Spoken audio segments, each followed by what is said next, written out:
Em nosso estudo de hoje, a lição 25 do livro O Essencial, e tem por título Realidade e Suposição. Quando te sintas em dificuldade no relacionamento com os outros, observa que muitas vezes esses mesmos outros suportam problemas e percalços muito maiores do que os nossos. Semelhante exercício te renovará os pensamentos e a compaixão que surgirá no íntimo, obstando-te a queda em pessimismo e revolta. Se possuísses um engenho capaz de radiografar os sentimentos alheios, reconhecerias de pronto o contraste entre a suposição e a realidade. Aquele chefe supostamente arbitrário guarda consigo a mente esfogueada de inquietações pelo próprio serviço de que recebes os recursos que se te fazem necessários à vida. Provavelmente o amigo que não te notou a presença carrega as próprias ideias e emoções concentradas no filhinho doente. A senhora que tantos julgavam excessivamente enfeitada, assim se preparou diversos dias a fim de solicitar emprego a determinadas autoridades para o esposo recém-demitido da organização em que trabalhava. O rapaz que passou conduzindo o carro em alta velocidade é portador de cérebro enfermiço. O artista que se negou a colaborar contigo nas realizações das boas obras e que te empenhas estará sob peso de terrível estafa.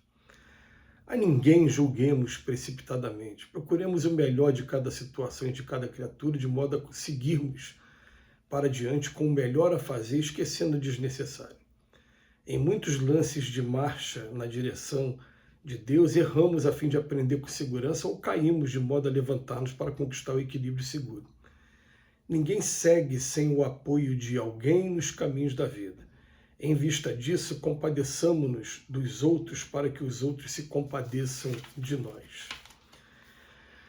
O que a gente vem aprendendo com o estudo da doutrina espírita e a maneira como a doutrina espírita ela ensina também o Evangelho de Jesus, em primeiro lugar, é que todos nós precisamos muito, sem exceção, de perdão para nossas ofensas e de indulgência com os nossos defeitos. Todos nós, sem exceção. O que o Emmanuel faz hoje é nos convidar a todas as vezes que a gente tiver um relacionamento difícil com alguém, seja no seio familiar, seja no ambiente profissional, ou seja até mesmo na vida em comunidade, na vizinhança, né, no lugar que a gente mora, o Emmanuel nos convida no primeiro momento a tentar se colocar no lugar da pessoa e procurar de alguma maneira entender o que está passando com aquela pessoa para aquela pessoa estar tomando a decisão que está tomando o caminho, né, enfim, o comportamento que ela está tomando. Quando a gente começar a fazer isso, a gente vai esbarrar com duas situações. Uma, a que o Emmanuel apresenta para a gente como motivos que realmente teriam relevância, né? Porque ele vem falar assim, poxa, aquele chefe que está arbitrário, na verdade ele está com um montão de problemas, né? Inquietações do próprio cargo. Aquele que não te notou a presença é porque estava preocupado com o filho doente, por isso que ele no trabalho, quer dizer, vai colocando situações que você fatalmente vai se colocar no lugar da pessoa e você vai pensar, poxa, realmente, é por isso que ele está passando por problema. Mas o estudo de hoje ainda tem que vir conjugado com uma outra coisa também, que o Emmanuel fala aqui no texto. Ele fala, aí a gente evitar também emitir o julgamento, porque quando a gente começar a fazer essa análise, vai acontecer coisa que você vai parar e falar assim, então eu não admito isso. Eu não perdoo que ele, só por conta disso, que está todo mundo passando, eu também passei, eu quando passei por isso eu não tive esse comportamento dele. É esse tipo de comportamento. Quando a gente consegue encontrar uma justificativa plausível, é mais fácil de desenvolver a compaixão. Mas o desafio nosso é quando a justificativa para a gente aparentemente não é plausível. Por exemplo, você vai ver uma grande operação que aconteceu no Rio de Janeiro, tirando um monte de vidas, e você vai falar assim, não, mas realmente aqueles garotos estavam envolvidos com a criminalidade e mereceram o destino que tiveram. Quer dizer, você se colocou na posição e de repente emitiu o julgamento. E esse ponto que eu acabei tocando aqui é um ponto muito delicado, porque ao mesmo tempo que a gente defende a vida humana e defende a dignidade da educação, a gente também defende a nossa liberdade. Então a gente fica num posicionamento que não vai nem puxar somente para um ponto de vista, nem para o outro ponto de vista. Mas o que o Emmanuel está pedindo para a gente é para a gente evitar emitir o julgamento. E uma maneira espetacular da gente fazer isso é o seguinte: pensa que seria teu filho.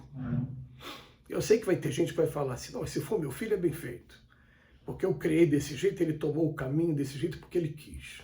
Eu sei que tem gente que vai falar assim, mas eu estou pedindo para a gente pensar como filho, porque eu sei, pelo menos pelo sentimento que eu tenho pelas minhas filhas, que se fossem as minhas filhas eu agiria de maneira diferente, eu ia tentar fazer de tudo para ajudar, ia ficar com a minha consciência tranquila de que mesmo não conseguindo ajudar, eu esgotei todas as maneiras de ajudar.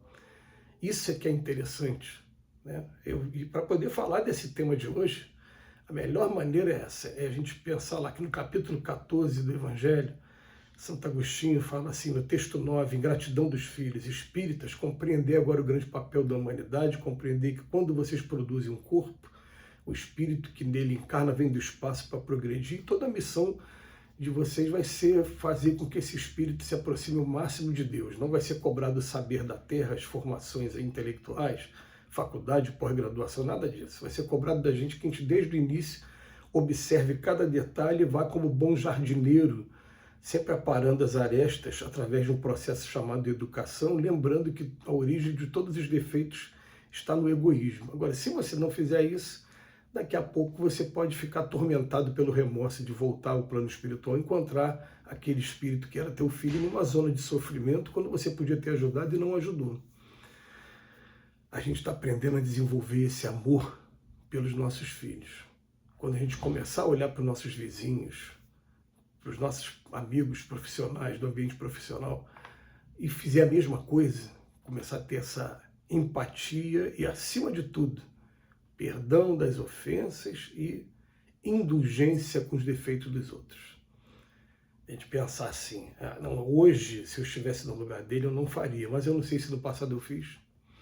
Um dia eu fui criado simples e ignorante, quantos equívocos eu não pratiquei ao longo do tempo? Quantas vezes eu não deslizei? E será que era esse o julgamento que eu ia querer para mim, se fosse comigo? É isso que eu gosto que façam comigo? Eu me lembro de uma coisa simples, né? Uma brincadeira simples, né? Uma vez a minha mãe, quando eu era criança, ela virou para mim e falou assim, o que você faria se você tivesse um filho muito desobediente? Um filho que... Aí eu fui dando os exemplos, que você falasse para ele fazer isso, ele fizesse o contrário. Aí eu, como criança ainda, devia ter 9, 10 anos, falei, eu dava um tapão e colocava de castigo. Ela, então é isso que eu vou fazer contigo. Ah, comigo não. Né? E um exemplo simples me fez pensar na vida toda. Gente, se eu fosse realmente julgado, condenado por todos os equívocos que eu pratiquei e que eu pratico, eu não teria sossego nessa vida. E, no entanto, a gente percebe o tempo todo a providência divina sendo indulgente comigo e perdoando as minhas ofensas também, me dando oportunidade de trabalho, me dando oportunidade de crescimento. E mais ainda, estudos como esse diário estão aqui iluminando a nossa mente para que a gente identifique onde está o erro e a gente comece através do burilamento ali, a parar de praticar e depois reparar todo o mal que a gente fez no passado. Esse aqui é o objetivo maior. Então, enquanto a gente ficar julgando as pessoas, Emmanuel vem falando que esse exercício, semelhante exercício, te renovará os pensamentos e a compaixão te surgirá no íntimo, evitando a queda em pessimismo ou revolta. Então, quando é nosso filho, a gente não tem esse pessimismo todo e tem revolta. A gente sofre, sim, mas o amor faz a gente superar e vai chegar o dia em que a gente vai se colocar no lugar do Cristo, que mesmo sendo posto numa cruz no último momento, ele fala, perdoa porque eles não sabem o que fazem. É o amor na sua expressão maior que possa existir. A gente vai chegar lá um dia. Que Jesus nos abençoe hoje e sempre.